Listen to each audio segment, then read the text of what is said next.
Angela Foster slid a $7 restaurant voucher across my desk, like she was handing me the keys to a new car. Purple marker, handwritten message. Appreciate the little things, complete with a smiley face.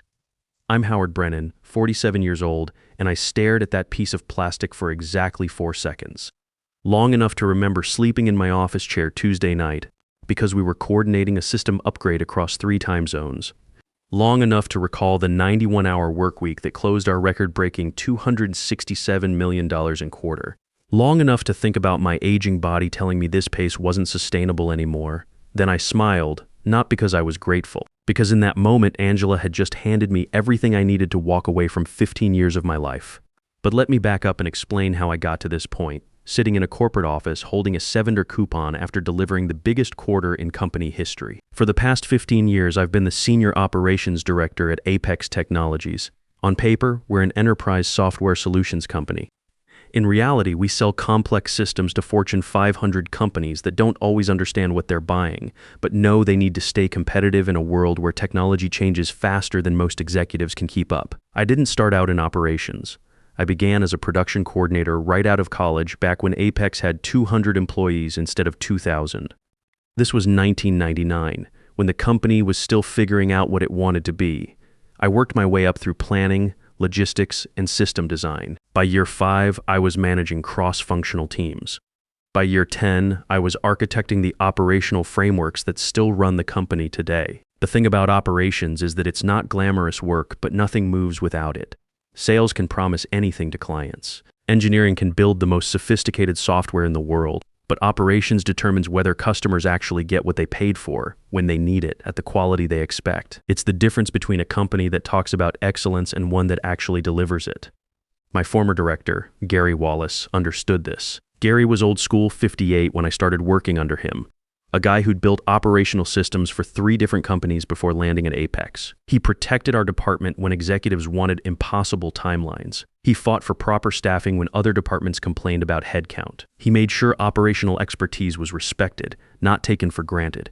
Gary had a simple philosophy: operations is like the foundation of a house. Nobody thinks about it until it cracks, and by then it's too expensive to fix. He made sure we never let it crack. Working under Gary, I learned how to build systems that could scale, how to anticipate problems before they became disasters, and how to manage teams that kept everything running smoothly, even when sales was promising delivery dates that made engineering nervous. The work was demanding but fair. We stayed late when it mattered. We handled emergencies that came in at 5 to 45 p.m. on Fridays. We dealt with client implementations that required coordination across multiple time zones and technical teams. But Gary protected us when it counted. He pushed back against impossible deadlines. He told the C-suite when their projections were fantasy, not reality. He made sure bonuses and promotions reflected contribution, not just title. Then Gary retired 18 months ago and everything changed. Angela Foster arrived with an MBA from Wharton, 3 years of consulting experience at McKinsey, and exactly 0 understanding of how manufacturing adjacent operations actually work. She was 31, sharp as a blade, and absolutely convinced that efficiency metrics and data analytics could solve any operational challenge. Her first team meeting was a masterclass in business school buzzwords: optimization, streamlined processes, data-driven decision-making, and leveraging synergies for maximum throughput. She talked about bringing fresh perspective to operations and modernizing our approach for the digital age. What she didn't do was ask a single question about our current systems, our client relationships, or why certain processes existed. She didn't inquire about our team's experience, our institutional knowledge, or what we'd learned from 15 years of handling every kind of operational crisis you could imagine. After the meeting, she pulled me aside. "Howard, I've heard great things about your institutional knowledge. Gary spoke very highly of your technical expertise. I'm counting on you to help drive this transformation and bring our department into the 21st century. Translation: I'm going to change everything that's currently working, and I need you to make sure it doesn't completely fall apart while I figure out what I'm doing." I tried to give her the benefit of the doubt.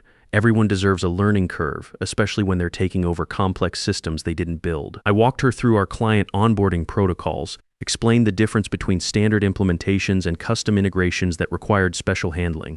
I showed her the early warning systems I'd built to catch problems before they became disasters, the relationships we'd cultivated with key clients, and the informal networks that kept information flowing smoothly between departments. She listened, took detailed notes, asked intelligent questions. For a few weeks, I thought maybe this could work. Maybe fresh eyes on old systems would actually help us improve. Then she started optimizing. The first sign of trouble was the Monday morning metrics dashboard. "We need real-time visibility into operational performance," she announced during a team meeting, just a quick snapshot of key performance indicators. Nothing too heavy, just data that helps leadership make informed decisions. The problem? Our existing systems were designed for weekly and monthly reporting cycles, not daily metrics. Creating daily dashboards meant someone had to manually pull data from 6 different platforms, cross-reference it with current client schedules, validate accuracy against multiple sources, and format everything into executive-friendly charts. That someone was me and my team. "Where will the additional hours come from?" I asked during the rollout meeting. "We'll streamline existing processes," she said confidently. "Work smarter, not harder. This is about efficiency optimization." What happened instead was that within 8 weeks, my standard 50-hour work week became 65 hours. The metrics dashboard required 2 hours every morning just to compile and validate. Client emergencies still needed immediate attention. Monthly reporting deadlines didn't disappear. Quarterly planning cycles still demanded the same level of detail and analysis. Our team of 8 experienced coordinators shrank to 6 when 2 people left for positions at companies that understood work-life balance. Angela's response: "This is a great opportunity for everyone to expand their skill sets and take on more responsibility." No replacement hires were approved. No adjustment to deliverables was made. Just more work distributed among fewer people with the expectation that we'd maintain the same quality and turnaround times that had made our department the backbone of the company's operational success. By month 4 under Angela's leadership, I was averaging 75 hours a week. By month 8, it was 85. This quarter, the one that generated our record $267 million, I tracked 91 1-hours per week for 12 straight weeks. You might wonder why I didn't push back harder, why I didn't just say no to the impossible workload. 3 reasons, all of them sitting in my checkbook every month. Alimony payments of $2,800, my daughter Sarah's pre-med program at Northwestern, and my son Jake's engineering degree at Colorado State. At 47, with an ex-wife who'd gotten half of everything in our divorce settlement, 2 kids whose education costs more per year than I used to make in total, and an aging father showing early signs of dementia. Walking away from a $185,000 salary wasn't exactly a simple decision. But the real reason I stayed wasn't financial. It was professional pride. The systems I'd built over 15 years were handling massive growth flawlessly. The operational frameworks I'd designed were processing more transactions than anyone had thought possible when we first implemented them. My team was performing miracles under impossible conditions, and I wasn't about to let 15 years of work collapse because some new director thought she could optimize human beings like software code. I thought if we just got through this quarter, if we hit the numbers everyone was demanding, leadership would recognize what it actually cost to achieve those results. I thought record revenue would translate to proper staffing, reasonable workloads, maybe even some meaningful recognition of what we'd accomplished. The quarter closed on a Thursday, $267 million in booked revenue, 34% above target, making it the highest performing quarter in company history. My operational systems handled the volume without a single major failure, 0 critical downtime. Customer satisfaction scores actually improved despite the increased transaction load. Friday morning, the celebration was exactly what you'd expect from a company that just posted record profits. We had cupcakes in the break room.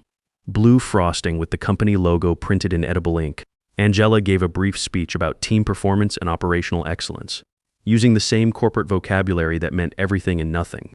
Generic applause, quick photos for the company newsletter, then back to work. No bonus announcements were made, no discussions about headcount increases, no acknowledgement that we'd just proven my systems could scale way beyond what anyone had projected when we designed them. Just sugar and stock phrases about appreciating everyone's hard work. The weekend came and went. I spent Saturday catching up on personal emails I'd been ignoring for weeks and Sunday trying to have dinner with my kids without checking my phone every 10 minutes. Sarah mentioned she'd been calling me for 3 days about something related to her MCAT prep. Jake asked if I was okay because I'd missed our monthly lunch 2 months in a row. Monday afternoon, Angela called me into her office. I walked in tired but hopeful, expecting maybe a real conversation about resources, about sustainable growth, about building on what we'd achieved. Instead, I saw a stack of glossy vouchers on her desk. Corporate branding, restaurant partner logos, the kind of promotional materials you'd get in a new employee welcome packet or at a job fair. "Howard," she said, beaming like she was about to deliver great news. "I wanted to personally thank you for your dedication this quarter. Your leadership made all the difference in our success." She picked up a purple marker, uncapped it with a small pop, and carefully wrote on one of the vouchers. I watched her form each letter in neat, cheerful handwriting. Appreciate the little things. AF. Then she drew a small smiley face next to her initials, the kind of doodle you'd see on a greeting card from your grandmother. She slid it across her desk toward me. It landed next to my coffee cup, which I noticed was empty and had a ring stain on the bottom because I'd been reusing it for 3 days straight. 7 toward any purchase at Metro Cafe Network, a chain of corporate lunch spots with overpriced sandwiches and coffee that tasted like it had been brewing since the Clinton administration. I picked up the voucher and examined it. $7. Not $10, not $15, not even enough to cover a full lunch at the cafes where it was valid. Maybe a sandwich without a drink? Or coffee and a muffin if you didn't mind spending your own money to supplement your appreciation. These are just small tokens, Angela continued, gesturing to the stack of identical vouchers.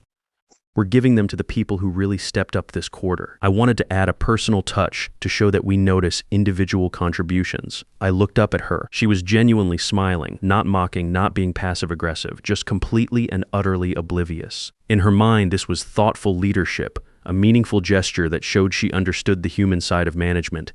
For 91 hours a week, for 15 years of operational expertise, for systems that had just processed $267 million in quarterly revenue without breaking, for staying late, coming in early, working weekends, missing family dinners, postponing doctor appointments, and sacrificing every aspect of my personal life to keep her department running flawlessly. $7 and a purple marker smiley face. You know what, Angela? I said, letting a slow smile spread across my face. You're absolutely right. I really should start appreciating the little things. She exhaled, her shoulders dropping slightly as relief washed over her expression. I knew you'd understand, Howard. You have such a great perspective on what really matters. That's why you're such a valuable leader here. I do, I said, still smiling. I really do understand now. I walked back to my desk, sat down, placed the voucher next to my keyboard. The office was humming with its usual afternoon energy. People typing, phones ringing, the gentle whoosh of the HVAC system trying to keep 200 bodies comfortable in a space designed for 150. For the first time in months, I actually heard the sounds around me instead of just existing in a bubble of deadline stress. I opened my laptop and pulled up the Q3 operational report I'd compiled for next week's board presentation. 15 pages of charts, graphs, and metrics that told the story of our record quarter, $267 million in process revenue. 0 critical system failures. 15% efficiency improvement over the previous quarter. Customer satisfaction ratings that had actually increased despite the massive volume spike. Then I turned on my scanner. The scanner hummed to life, a sound I'd heard thousands of times over the years, but never quite like this. I fed the voucher through face-up, watching the light bar sweep across Angela's purple marker handwriting and that cheerful little smiley face. The machine beeped softly and produced a perfect digital image. I opened a new slide in PowerPoint, something I could do in my sleep after 15 years of creating executive presentations. On the left side, I placed our Q3 revenue summary. Clean fonts, professional formatting, the kind of chart that made board members nod approvingly. $267 million in bold blue text. On the right side, I dropped in the scanned voucher, purple marker clearly visible against the white plastic background. The smiley face looked even more ridiculous when enlarged to match the scale of the revenue numbers.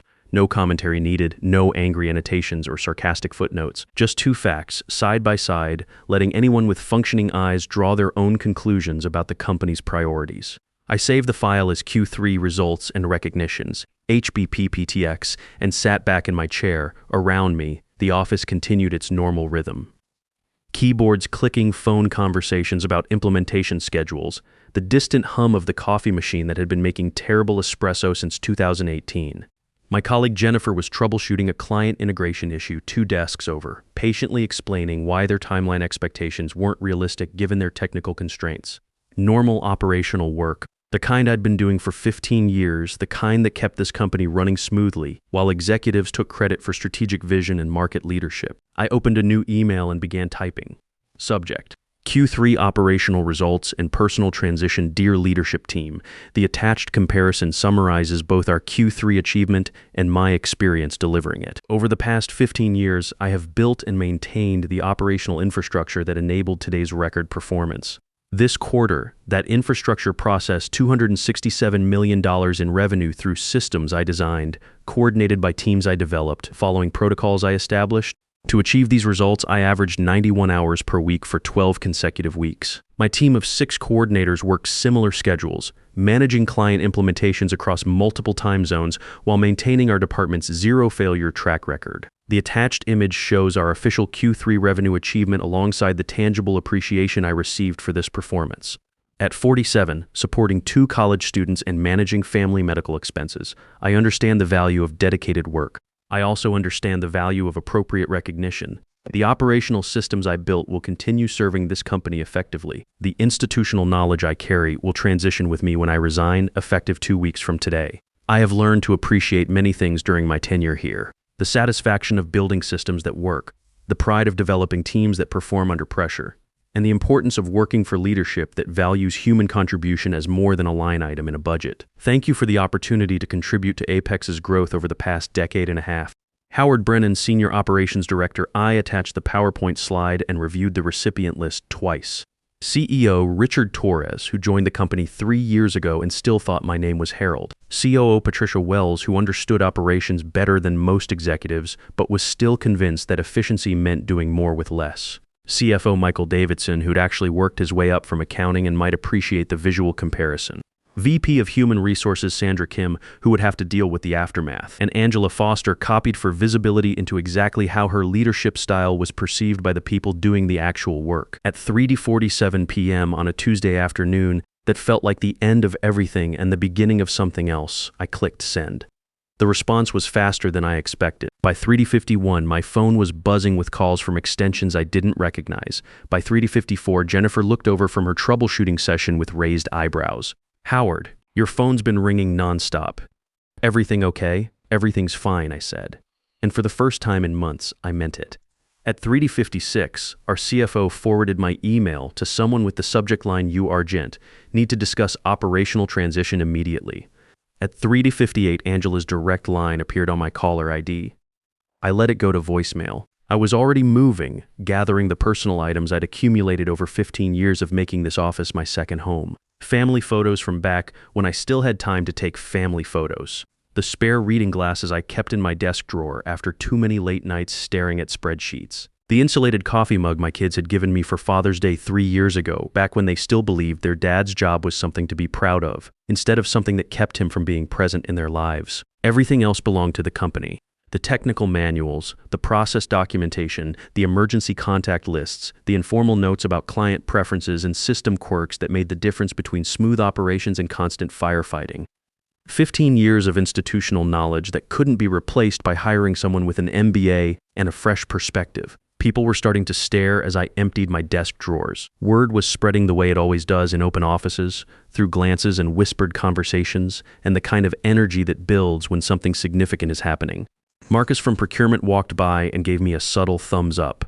Elena from client services mouthed good for you when she thought nobody was looking. I didn't make any speeches or send any departmental farewell emails. The PowerPoint slide said everything that needed saying. I just packed my things, logged out of my computer, and walked toward the elevator carrying a cardboard box that represented the personal parts of 15 years. The elevator doors opened with their familiar ding. I stepped inside, turned around, and looked back at the operational department I'd built from the ground up. My team was still working, still solving problems, still keeping the company running despite everything. They were good people doing important work under impossible conditions. The doors closed, and for the first time since Angela had handed me that voucher 2 hours earlier, I felt something that might have been peace. The lobby felt different on my way out. Same polished floors, same corporate promotional videos playing on mounted screens, same receptionist nodding politely at departing employees. But I wasn't mentally reviewing tomorrow's task list or calculating how many hours I'd need to catch up on delayed projects. I was done calculating. I pushed through the glass doors into late afternoon sunlight. October in Denver, with that crisp mountain air that reminded you winter was coming whether you were ready or not. The parking lot stretched out in neat rows filled with sedans and SUVs belonging to people still inside, still working, still believing their dedication would eventually be recognized with something more substantial than vouchers and cupcakes. I was halfway to my truck when I heard it. Howard Angela's voice, sharp with panic, cutting through the ambient noise of traffic and distant construction. Heels clicking fast on asphalt, I stopped beside my truck, turned around. She was half running between parked cars, her usually perfect appearance disheveled. Her blazer was askew, several strands of hair had escaped from her normally immaculate style, and she was slightly out of breath. "Wait," she called, reaching me with her hand raised like she could physically stop me from leaving. "We need to talk." I leaned against my driver's side door, crossed my arms, and waited. She caught her breath, straightened her blazer, and tried to reassemble her professional composure. "About your email," she said. "You embarrassed me in front of the entire executive team. Do you understand how that makes our department look?" "Depends on who's reading it," I replied. "To me, it looks honest." "The voucher was symbolic," she said quickly.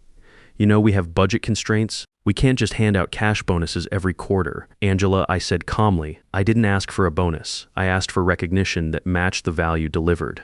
"Then what do you want?" The frustration in her voice was edging towards something like desperation, because right now it feels like you're trying to damage this company on your way out. "What I want is leadership that understands operational excellence requires sustainable practices. What I want is a director who recognizes that 91-hour weeks aren't a badge of honor, they're a management failure. What I want is someone who knows the difference between appreciation and exploitation." She folded her arms defensively. "You think I don't fight for this department? Do you have any idea what kind of pressure I'm under from above? Revenue targets come from corporate.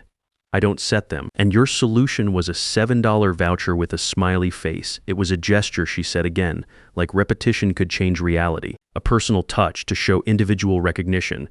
"It was a message," I replied, crystal clear. 15 years of operational expertise equals $7 and some purple marker enthusiasm. Her phone buzzed. She glanced down reflexively, and I saw the stress building in her face.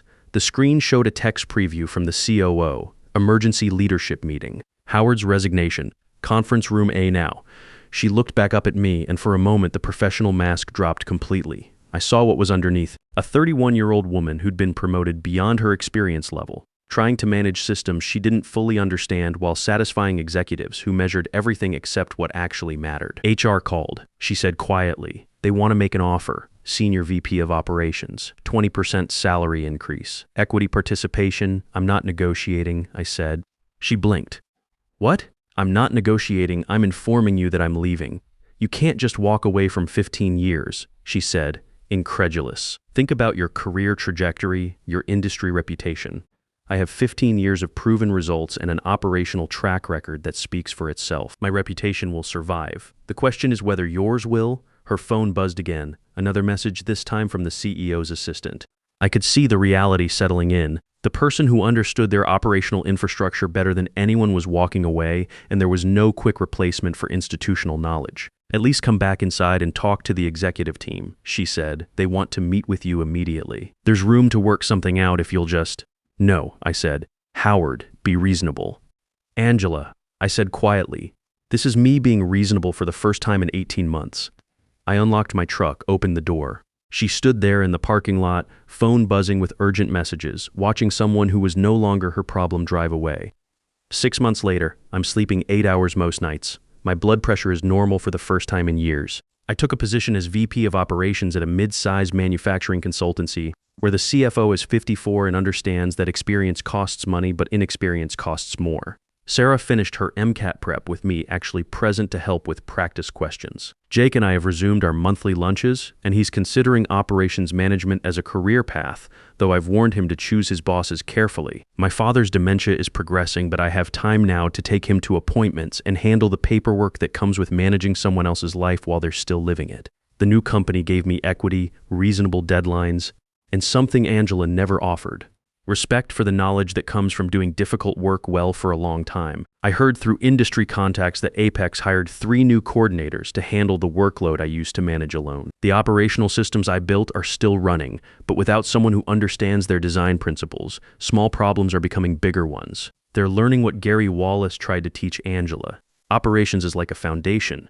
Nobody thinks about it until it cracks. If you're reading this and thinking about your own version of that voucher, whether it's a pizza party after record profits, a branded coffee mug for extraordinary effort, or a $7 coupon for sacrificing your health and family time, pay attention. That moment of recognition isn't gratitude, it's revelation. You've built something valuable with your time, your expertise, your dedication. When someone hands you a token and expects gratitude, they're telling you exactly how little they understand what you're worth. At 47, I learned that appreciating the little things means recognizing when it's time to find people who appreciate the big things. Your knowledge, your commitment, and your irreplaceable human contribution to something larger than yourself. Life's too short to accept vouchers when you've earned genuine respect.